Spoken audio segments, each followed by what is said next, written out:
اعوذ باللہ من الشیطان الرجیم بسم اللہ الرحمن الرحیم ربی حب لی من الصالحین فبشرناہ بغلام حلیم فلما بلغ معه السعی قال یا بنی انی ارى فی المنام انی اذبحک فانظر ماذا ترى قال یا ابت افعل ما تؤمر ستجدنی ان شاء اللہ من الصابرین صدق اللہ العظیم۔ اے پروردگار مجھے ایک بیٹا عطا کر جو صالحوں میں سے ہو۔ اس دعا کے جواب میں ہم نے اس کو ایک حلیم بردبار لڑکے کی بشارت دی۔ وہ لڑکا جب اس کے ساتھ دوڑ دھوپ کرنے کی عمر کو پہنچ گیا تو ایک روز ابراہیم نے اس سے کہا، بیٹا میں خواب میں دیکھتا ہوں کہ میں تجھے ذبح کر رہا ہوں، اب تو بتا تیرا کیا خیال ہے؟ اس نے کہا، ابا جان جو کچھ آپ کو حکم دیا جا رہا ہے اسے کر ڈالیے، آپ انشاءاللہ مجھے صابروں میں سے پائیں گے۔ سورہ صافات کی ان آیات میں اللہ تعالیٰ حضرت ابراہیم علیہ السلام کی وہ دعا بتا رہا ہے جو حضرت ابراہیم علیہ السلام نے عراق سے نکلتے ہوئے دعا مانگی تھی۔ حضرت ابراہیم علیہ السلام کو آگ میں ڈالا گیا عراق میں، نمرود نے آگ میں ڈالا ان کو، اور ان کو جب آگ میں ڈالا گیا اور وہ آگ سے صحیح سلامت نکل آئے اللہ تعالیٰ کے حکم سے، آگ نے ان کے ایک بال تک کو نہیں جلایا، اور جو رسیاں بندھی ہوئی تھیں حضرت ابراہیم علیہ السلام کو وہ رسیاں ساری کی ساری جل گئیں اور وہ آگ سے صحیح سلامت باہر آ گئے۔ تو وہ سب حیران رہ گئے اور انہوں نے کہا کہ اس کے ساتھ اس کا رب ہے جو کہ بہت طاقتور کوئی ہستی ہے۔ اور اس کے بعد انہوں نے جب دیکھا کہ ہم ابراہیم کا کچھ بھی نہیں کر سکتے تو انہوں نے ابراہیم علیہ السلام کو یہ کہہ دیا کہ تم یہ ملک چھوڑ کے چلے جاؤ، یہ ملک چھوڑ کے تم چلے جاؤ۔ حضرت ابراہیم علیہ السلام کو ملک بدر کر دیا گیا۔ حضرت ابراہیم علیہ السلام عراق سے ہجرت کر کے شام کی طرف گئے، شام کے ایک شہر کی طرف۔ حضرت ابراہیم علیہ السلام کے ساتھ اس وقت ان کی بیوی حضرت سارہ علیہ السلام تھیں اور ان کے بھتیجے حضرت لوط علیہ السلام تھے۔ یہ تین لوگ تھے جنہوں نے ہجرت کی عراق سے شام کے ایک شہر۔ وہاں گئے، وہاں پہ کچھ عرصہ دعوت دین کا کام کیا، وہاں سے پھر فلسطین گئے۔ لیکن یہ جو ہجرت تھی، جب عراق سے وہ نکل رہے تھے، عراق سے نکلتے ہوئے انہوں نے دعا کی، ربی حب لی من الصالحین، اے اللہ مجھے نیک اور صالح بیٹا عطا فرما، ایک اولاد عطا فرما مجھے جو صالحین میں سے ہو، نیکوں میں سے ہو، نیک لوگوں میں سے ہو۔ تو اللہ تعالیٰ نے اس کے جواب میں کہا، فبشرناہ بغلام حلیم، ہم نے اس کو ایک نیک اور بردبار لڑکے کی بشارت دی۔ اب دیکھیں یہ جو دو آیات ہیں نا، ربی حب لی من الصالحین، اس سے اگلی ہی اللہ تعالیٰ فرما رہا ہے فبشرناہ بغلام حلیم، کہ اس دعا کے جواب میں ہم نے اس کو ایک خوشخبری دی نیک اور ایک حلیم اور بردبار لڑکے کی۔ اس کے درمیان 55 سے 60 سال کا فرق ہے۔ حضرت ابراہیم علیہ السلام نے جب دعا کی تھی اور جب وہ ہجرت کی تھی تب ان کی عمر 20 سے 30 سال کے درمیان تھی، جوان تھے، اور جب یہ دعا قبول ہوئی اور جب خوشخبری دی گئی ان کی عمر اس وقت 85 سے 86 سال تھی، یعنی 55 سے 60 سال کا یہ فاصلہ ہے، یہ وقت ہے، یہ ان کی عمر ہے، اتنا عرصہ ہے جتنا بیچ میں لگا ہے۔ اور اس کے بعد اللہ تعالیٰ نے ان کو خوشخبری دی، فبشرناہ بغلام حلیم، ہم آپ کو ایک بردبار اور حلیم لڑکے کی بشارت دیتے ہیں۔ اب دیکھیں انبیاء کی دعائیں اور انبیاء کی دعاؤں کا قبول ہونا، دعائیں جلدی بھی قبول ہوتی ہیں، فوراً بھی قبول ہوتی ہیں۔ انبیاء کی دعائیں اللہ تعالیٰ فوراً بھی قبول فرماتا ہے، باقیوں کی بھی دعائیں قبول فرماتا ہے۔ لیکن دیکھیں کون سے نبی تھے حضرت ابراہیم علیہ السلام؟ حضرت ابراہیم علیہ السلام خلیل اللہ تھے، اللہ تعالیٰ کے دوست تھے۔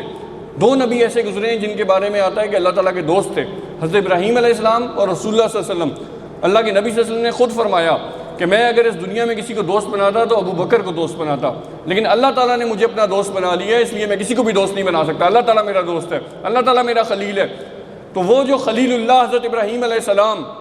وہ اللہ تعالیٰ سے دعا کر رہے ہیں، ربی حب لی من الصالحین، اے اللہ مجھے صالح بیٹا عطا فرما۔ اور اللہ تعالیٰ ان کی دعا کب قبول فرما رہے ہیں؟ 55 سے 60 سال کے بعد دعا قبول فرما رہے ہیں۔ ہم اتنا صبر کر سکتے ہیں؟ ہم تو چند مہینے یا چند دن دعا کرتے ہیں اور ہم کہتے ہیں یار میری دعا قبول نہیں ہو رہی، میں دعا نہیں مانگ رہا، دعا مانگنا چھوڑ دیتے ہیں، مایوس ہو جاتے ہیں، بد دل ہو جاتے ہیں کہ اللہ میری دعا قبول نہیں فرما رہے آپ، میری دعا قبول نہیں ہو رہی۔ اللہ کے نبی صلی اللہ علیہ وسلم نے فرمایا کہ انسان جلدی کرتا ہے، انسان جلد بازی کرتا ہے جس کی وجہ سے اس کی دعا قبول نہیں ہوتی۔ لوگوں نے پوچھا یا رسول اللہ کیسی جلد بازی، کون سی جلد بازی؟ اللہ کے نبی صلی اللہ علیہ وسلم نے فرمایا کہ وہ جلد بازی کرتا ہے کہ وہ دعا کرنا چھوڑ دیتا ہے، کچھ عرصہ دیکھتا ہے کہ دعائیں قبول نہیں ہو رہی، وہ دعا کرنا چھوڑ دیتا ہے، جبکہ دعا کرتے رہنا چاہیے اللہ تعالیٰ سے، دعا مانگتے رہنا چاہیے اللہ تعالیٰ سے، اور دعا مانگتے رہیں اور دعا پھر بھی قبول نہ ہو نا، ساری زندگی دعا قبول نہ ہو، دعا پھر بھی ضائع نہیں جاتی۔ دیکھیں دعا یا تو قبول ہو جاتی ہے، حدیث میں آتا ہے نبی صلی اللہ علیہ وسلم نے فرمایا کہ جو دعا بھی بندہ مانگتا ہے، جو دعا بھی بندہ مانگتا ہے، یا تو وہ دعا قبول ہو جاتی ہے، اگر وہ قبول نہیں ہوتی اس کے بدلے اللہ تعالیٰ اس کی کوئی مصیبت، پریشانی، کوئی دکھ اس کو آنا ہوتا ہے، کوئی اس کا ایکسیڈنٹ ہونا ہوتا ہے، کوئی مصیبت، کوئی بیماری آنی ہوتی ہے، اللہ تعالیٰ اس کے بدلے میں وہ بیماری، مصیبت، غم، دکھ ٹال دیتا ہے اس کا۔ یا اگر یہ بھی نہیں ہوتا تو تیسری چیز یہ ہوتی ہے اللہ تعالیٰ اس دعا کو اپنے پاس ذخیرہ کر کے رکھ لیتا ہے، اللہ تعالیٰ اپنے پاس سنبھال کے رکھ لیتا ہے اس دعا کو۔ اور اللہ تعالیٰ آخرت میں جب قیامت والے دن ان دعاؤں کا بدلہ اور اجر دینا شروع کرے گا جو دعائیں ہماری اس دنیا میں قبول نہیں ہوئیں، تو انسانیت ہوگی نا، ہم لوگ سارے ہوں گے، ہم لوگ سارے تمنا کریں گے کاش دنیا میں ہماری ایک دعا بھی قبول نہ ہوئی ہوتی،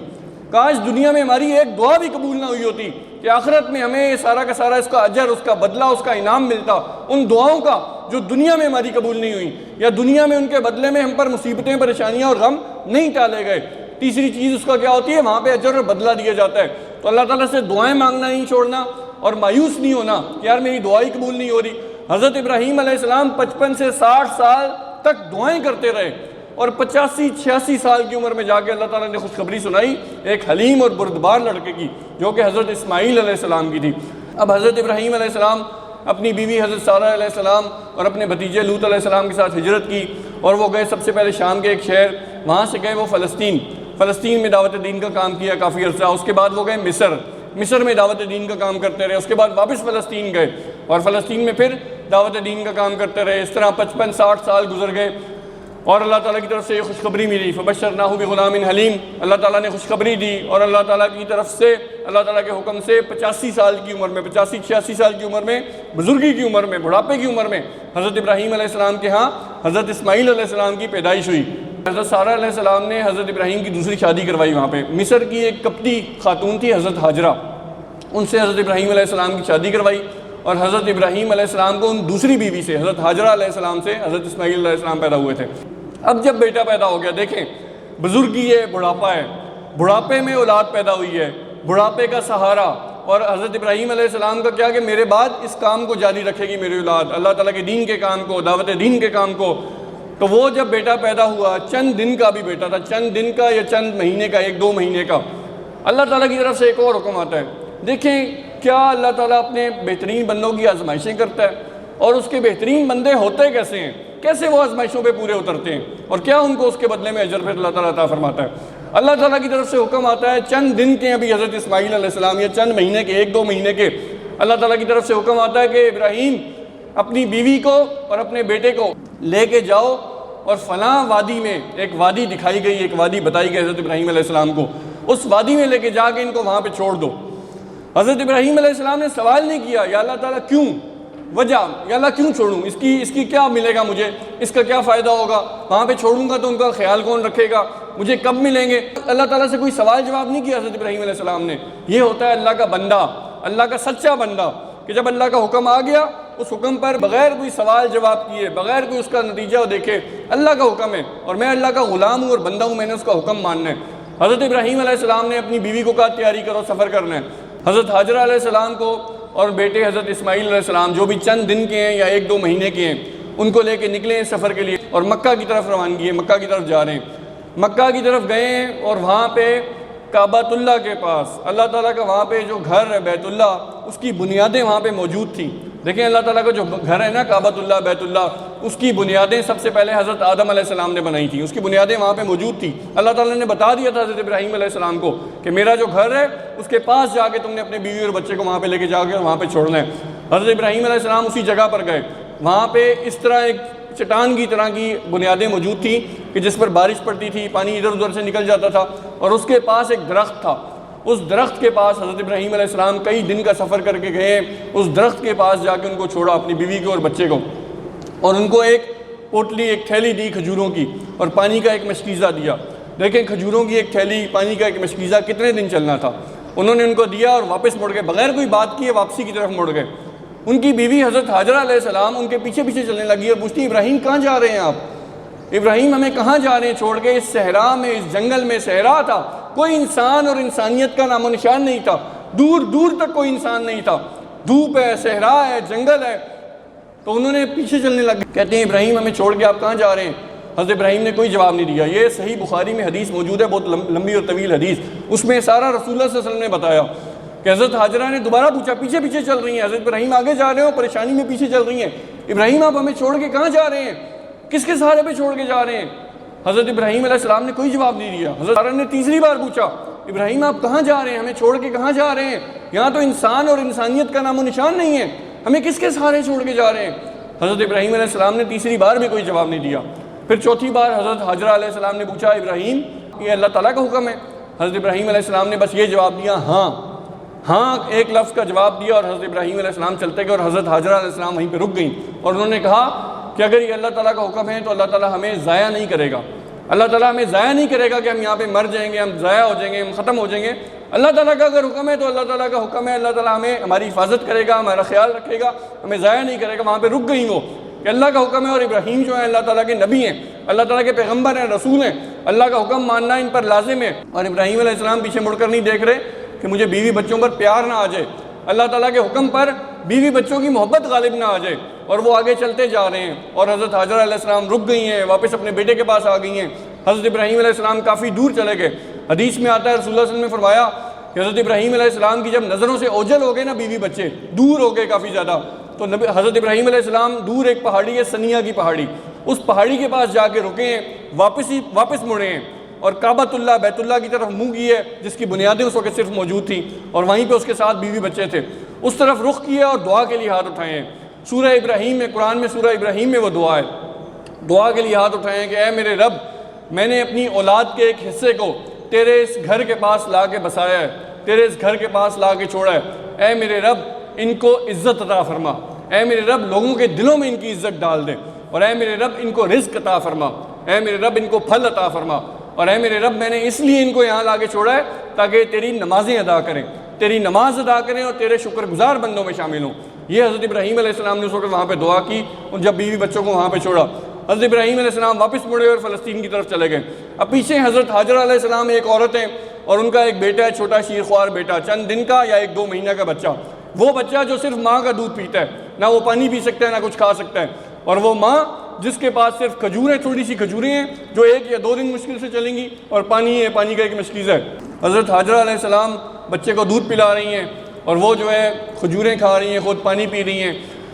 1-2 دن بعد کھجوریں اور پانی ختم ہو گیا، بچے کا دودھ بھی ختم ہو گیا، بچہ بھوک سے رونے لگ گیا، بچہ بھوک سے بلکنے لگ گیا، بچے کو دودھ نہیں مل رہا، ماں پریشان ہو رہی ہے، ماں کے کھانے کے لیے کچھ نہیں ہے، پینے کے لیے کچھ نہیں ہے، بچے کو دودھ کہاں سے پلائے گی؟ اور ماں جو ہے وہ پریشانی کے عالم میں، ساتھ ہی ایک قریبی پہاڑی ہے صفا کی پہاڑی پر جا کے چڑھتی ہیں، تیز چل کے جاتی ہیں، تقریباً بھاگتی بھی جاتی ہیں، اور صفا کی پہاڑی پر چڑھتی ہیں، اور وہاں جا کے دور دیکھتی ہیں کوئی انسان نظر آ جائے، کوئی انسانیت کے آثار نظر آ جائیں، دور دور تک کوئی انسان نظر نہیں آتا۔ پھر وہ واپس آتی ہیں نیچے اور بیٹے کے پاس آتی ہیں، بچہ رو رہا ہے، بلک رہا ہے۔ وہ پھر مروہ کی پہاڑی، ایک اور پہاڑی ہے، اس پہاڑی کی طرف چڑھتی ہیں جو دوسری طرف ہے، مروہ کی پہاڑی، اس پر چڑھتی ہیں، تیز جا کے تیزی سے بھاگتی ہوئی دوڑتی بھی جاتی ہیں، اور اس پہ چڑھ کے دور تک دیکھتی ہیں کوئی انسان نظر آ جائے، کوئی انسانیت کے آثار نہیں نظر آتے۔ وہ پھر واپس آتی ہیں بیٹے کے پاس، بیٹا رو رہا ہے، تڑپ رہا ہے، بلبلا رہا ہے۔ وہ پھر صفا کی پہاڑی پر، پھر مروہ کی پہاڑی پر، اس طرح 7 چکر لگاتی ہیں، اور انسان کوئی نظر آ جائے، کوئی مدد کہیں سے نظر آ جائے، کوئی زندگی کے آثار نظر آ جائیں، کوئی نظر نہیں آتا۔ جب وہ 7ویں بار مروہ کی پہاڑی پر چڑھتی ہیں تو ان کو ایک آواز آتی ہے، اور وہ اپنے آپ سے کہتی ہیں کہ میں نے آواز سنی ہے، میں نے آواز سن لی۔ ان کو دوبارہ آواز آتی ہے، پھر وہ کہتی ہیں کون ہے، کہاں سے آواز آ رہی ہے؟ پھر تیسری بار دوبارہ آواز آتی ہے، وہ کہتی ہیں، اس سے پوچھتی ہیں تم کون ہو، کہاں سے آواز آ رہی ہے، تم کون ہو، کہاں ہو، میں نے تمہاری آواز سن لی ہے۔ پھر وہ واپس آتی ہیں اپنے بیٹے کے پاس، تو دیکھتی ہیں اس کے پاس ایک فرشتہ موجود ہے، اور حدیث میں آتا ہے، صلی اللہ علیہ وسلم کی حدیث میں، کہ اس فرشتے نے بچے کے پاس اپنا پاؤں مارا یا اپنا پر مارا، جس سے پانی کا زمزم کا چشمہ پھوٹ پڑا۔ دیکھیں ہم نے بچپن سے سنا ہے نا کہ حضرت اسماعیل علیہ السلام نے پاؤں رگڑے اور پھر وہ آب زمزم کا چشمہ پھوٹ پڑا، یہ نہیں ہے، صحیح نہیں ہے۔ صحیح حدیث میں، صحیح بخاری میں حدیث ہے کہ اس فرشتے نے یا اپنا پاؤں مارا یا اپنا پر مارا، رسول اللہ صلی اللہ علیہ وسلم نے ایسے ہی فرمایا کہ یا اس نے اپنا پاؤں مارا یا اپنا پر مارا، اور وہ آب زمزم کا پانی کا چشمہ پھوٹ پڑا۔ اور وہ حضرت حاجرہ علیہ السلام گئی ہیں پانی کے پاس، پانی کے ارد گرد انہوں نے مٹی کے ساتھ ایک وہ بنایا روکنے کے لیے اس کو، کہ پانی بہہ کے آگے نہ جاتا رہے، اس جگہ پہ رک جائے۔ اور حضرت رسول اللہ صلی اللہ علیہ وسلم نے فرمایا، نبی صلی اللہ علیہ وسلم کی حدیث ہے، اللہ کے نبی صلی اللہ علیہ وسلم نے فرمایا کہ اللہ تعالیٰ رحمت نازل فرمائے اسماعیل پر، کہ اگر وہ اس پانی کو روکنے کے لیے مٹی ارد گرد نہ کرتی تو وہ پانی قیامت تک بہتا ہی رہتا، یعنی کہ ایک نہر کی صورت میں وہ جاری رہتا، اور پتہ نہیں نہر کہاں تک جاتی، اور وہ بہتا ہی رہتا۔ وہ اس جگہ پہ رک گیا، ایک چشمے کی طرح رک گیا، وہ نکلتا رہا لیکن وہ اس جگہ پہ رک گیا۔ اور حضرت حاجرہ علیہ السلام نے اس پانی کو اکٹھا کر کے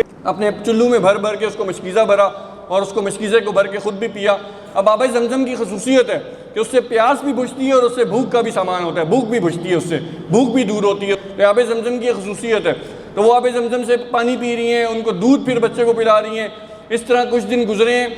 تو وہاں سے ایک قافلہ گزرا، یمن کا ایک قبیلہ ہے، قبیلہ جرہم، عرب کا قبیلہ، عربی بولنے والے لوگ تھے، قبیلہ جرہم کے لوگ، وہ لوگ وہاں سے قافلہ گزرا ہے، تجارتی قافلہ۔ انہوں نے دیکھا ہے دور سے کہ پرندے اڑ رہے ہیں کچھ،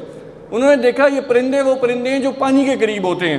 انہوں نے سوچا کہ ہم یہاں سے کتنے سالوں سے گزر رہے ہیں، کتنے عرصے سے گزر رہے ہیں تجارتی قافلے لے کے، لیکن یہ پرندہ ہم نے کبھی بھی یہاں نہیں دیکھا اور نہ ہی یہاں پہ ہم نے کوئی پانی پایا کبھی بھی۔ انہوں نے ایک بندے کو اپنے کہا، ایک بندے کو کہ جاؤ دیکھ کے آؤ کیا ماجرا ہے، کیا معاملہ ہے۔ وہ بندہ گیا، اس نے جا کے دیکھا تو دیکھا وہاں پہ ایک پانی کا ایک چشمہ ہے اور اس چشمے کے پاس ایک عورت بیٹھی ہے اور اس عورت کے پاس ایک بچہ ہے۔ اس بندے نے آ کے ان سے کہا حضرت ہاجرہ علیہ السلام سے کہ کیا ہم یہاں سے پانی لے سکتے ہیں؟ ہمارا قافلہ ہے تجارتی قافلہ، اس میں عورتیں بھی ہیں، بچے بھی ہیں، ہم کیا پینے کے لیے پانی لے سکتے ہیں؟ حضرت ہاجرہ علیہ السلام نے کہا ہاں بالکل لے سکتے ہو۔ انہوں نے پانی لیا، پورے قافلے نے پانی پیا۔ اس کے بعد انہوں نے دوبارہ کہا کہ ہم یہاں پہ ہجرت کر کے آنا چاہتے ہیں، یہاں پہ پانی موجود ہے، زندگی کے آثار ہیں، ہم آپ کا پڑوس اختیار کرنا چاہتے ہیں، ہم آپ کے پڑوسی بننا چاہتے ہیں، ہمیں یہاں پہ آپ اجازت اگر دیں تو ہم اس پانی کے ارد گرد اپنا پورا کا پورا قبیلہ لانا چاہتے ہیں۔ یہ وہ پہلے لوگ ہیں یمن کا قبیلہ جرہم جو مکہ میں آ کے آباد ہوا اور ان سے پھر آبادی چلی مکہ کی، اور یہاں سے حضرت اسماعیل علیہ السلام نے انہی کے بچوں کے ساتھ پرورش پائی اور انہوں نے عربی سیکھی یہاں پہ۔ حضرت ابراہیم علیہ السلام کی زبان سریانی تھی، وہ عراق کے رہنے والے تھے، عراق میں سریانی زبان بولی جاتی تھی، فلسطین میں بھی سریانی زبان، لیکن حضرت اسماعیل علیہ السلام نے وہاں پہ قبیلہ جرہم کے بچوں کے ساتھ رہ کے وہاں پہ رہ کے قبیلہ جرہم میں عربی زبان سیکھی ان سے۔ تو آگے اللہ تعالیٰ فرماتا ہے کہ وہ بچہ جب چلنے پھرنے کی عمر کو ہوا، یعنی یہ تقریباً 10 12 13 سال کی عمر کے جب ہو گئے حضرت اسماعیل علیہ السلام، تو حضرت ابراہیم علیہ السلام کو دوبارہ اللہ تعالیٰ کی طرف سے حکم ہے۔ دیکھیں 10 12 سال 13 سال اپنے بچے کو نہیں دیکھا، اپنی بیوی کو نہیں دیکھا، لیکن اللہ تعالیٰ کا حکم تھا اس وقت، اللہ تعالیٰ کا ہی حکم تھا۔ اب دوبارہ اللہ تعالیٰ کا حکم ہوا کہ جاؤ، خواب میں آیا اور نبی کا خواب وہی ہوتا ہے، حکم ہوتا ہے اللہ تعالیٰ کا، نبی کا جو خواب ہوتا ہے، خواب میں دیکھ رہے ہیں کہ میں اپنے بیٹے کو ذبح کر رہا ہوں۔ وہ گئے ہیں وہاں پہ، اللہ تعالیٰ کا حکم ہوا ہے، دوبارہ گئے ہیں مکہ، وہاں جا کے دیکھا آبادی بھی ہو گئی ہے، بیٹا بھی بڑا ہو گیا، 12 13 سال کا ہو گیا ہے، چلنے پھرنے کے قابل ہو گئے، میری مدد کے قابل ہو گئے تھوڑا بہت۔ انہوں نے جا کے اپنی بیوی حضرت ہاجرہ علیہ السلام کے پاس گئے، ان سے جا کے ملے، 12 13 سال کے بعد شوہر آیا ہے، ان سے جا کے ملے، بات چیت کی ہے، پھر ان کو کہا ہے کہ مجھے حکم ہوا ہے اللہ تعالیٰ کی طرف سے کہ بیٹے کو ذبح کرنا ہے۔ اب دیکھیں وہ بیوی ہونا ہماری آج کے دور کی مسلمانوں کی طرح کی، آج کے دور کی عورتوں کی طرح کی، وہ کہیں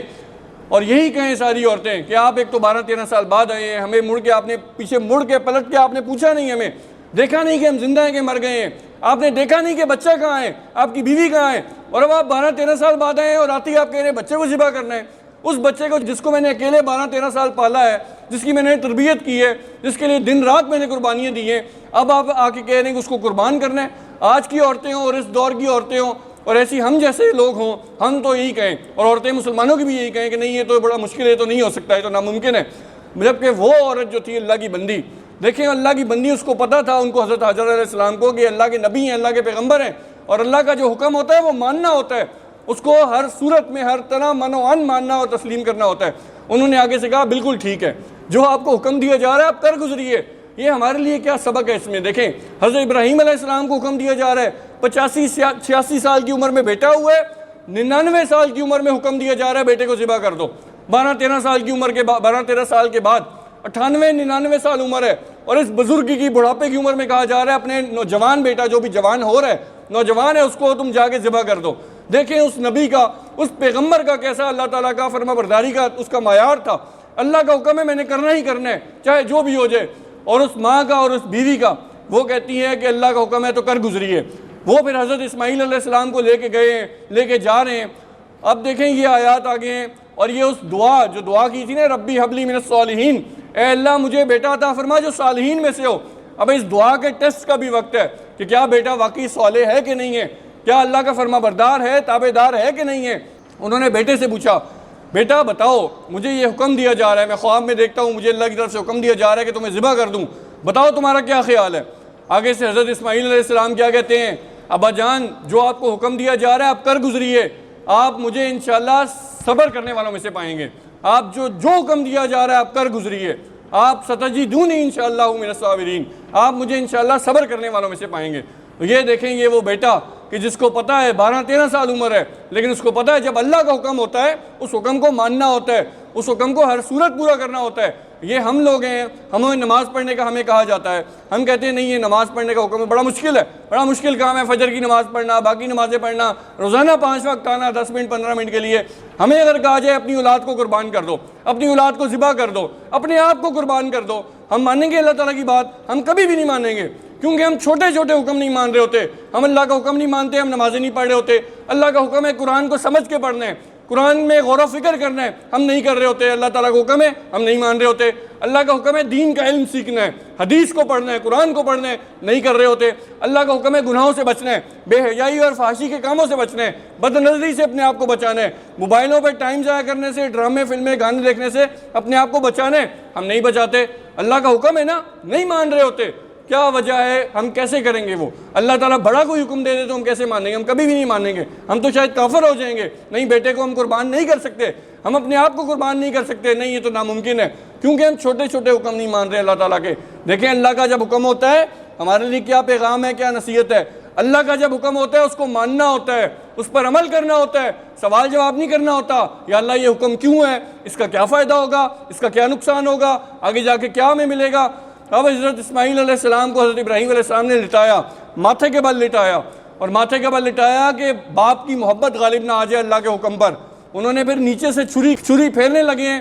اللہ تعالیٰ کی طرف سے حکم آیا، اللہ تعالیٰ کی طرف سے پیغام اور حکم آیا ہے، ابراہیم تو نے اپنا خواب سچ کر دکھایا، ابراہیم تو نے میرا حکم مان لیا اور اپنا خواب سچ کر دکھایا۔ اور ایک فرشتہ ایک مینڈے کو لے کے آیا اور اللہ تعالیٰ کے حکم سے اس مینڈے کو ذبح کیا گیا، یعنی یہ جو قربانی کا حکم تھا اس قربانی کو پورا کیا گیا، لیکن اس مینڈے کو ذبح کر کے۔ اور یہ جو کام تھا قربانی کا یہ قیامت تک کے لیے جاری کر دیا گیا، قیامت تک کے لیے اس کو رکھ دیا گیا کہ جو ہم قربان کرتے ہیں بکرا، دمبا، مینڈا، گائے، یہ اصل میں قربانی ہے اللہ کا حکم ماننے میں، کہ ہم نے ہر چیز کو قربان کرنا ہے، اپنی خواہشات نفس کو قربان کرنا ہے، شیطان کے احکامات اور خواہشات کو قربان کرنا ہے، اپنے نفسانی خواہشات کو قربان کرنا ہے، ہر گناہ کے کام کو قربان کر دینا ہے اللہ تعالیٰ کے لیے، اللہ تعالیٰ کی اطاعت میں، فرما برداری میں، اللہ تعالیٰ کے حکم کو ماننا ہے ہر حالت میں۔ یہ سنت ابراہیمی اور یہ قربانی ہمیں سکھاتی ہے کہ بھائی اللہ کا حکم ہر حال میں ماننا ہے، آگے سے سوال جواب نہیں کرنا، یا اللہ یہ حکم کیوں ہے، نمازیں کیوں پڑھیں،